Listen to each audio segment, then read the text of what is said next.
if you ask of motivation, why these projects? First and foremost, my motivation to come up with such projects is all about the services that I have dedicated myself to do for my people. That's the first point.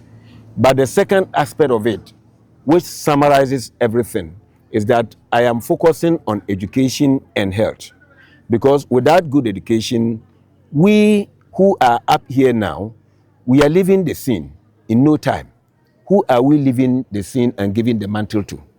We should be able to bring up people who will be able to take our steps and then carry on the fire that we have already, or the torch that we have already lightened.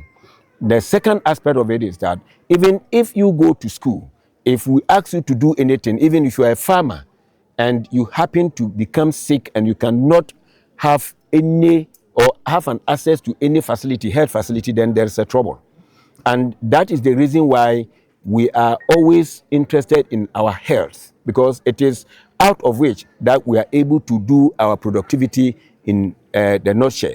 And so my motivation in education and health, because we want people to be healthy and we want people to be knowledgeable, so that we'll be able to carry on the destiny of this country, and more specifically, DORMAA Central Constituency. The people voted for me not because they want me to be there and take certain things for granted.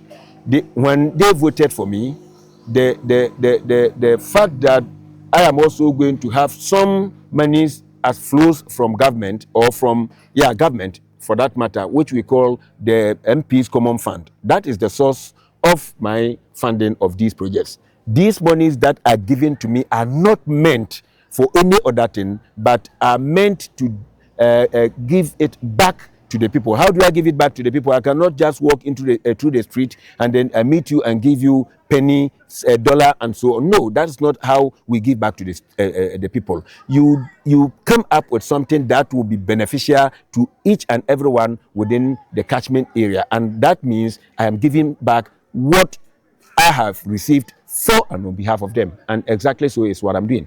Sometimes, even as we speak right now, maybe the third quarter is in, I don't know, unless I go and check from the account. It is a quarterly based source of funding or source of funds. And so it continues to flow. In this government, unlike before, we are receiving every amount for each of the MPs quarterly without fail. And so looking at how much I'm receiving and then costing the projects, I can assure you that I believe within 2 years, that is why I have christened everything between 1.5 to 2 years, so that as and when the flow is coming, I release it when they also come up with their certificates and so on, so that they will be able to continue each and every time and finish the project. So trust you me, the project has a reliable source of funding, and then it shall be released as such. When you are passing by and you watch from afar the project or the clinic here, you may think everything is okay. But when I walked in, and then the supervisor told me what actually was going on, coming to a ward that has 4 beds, and it is not a male or a female or a children's ward.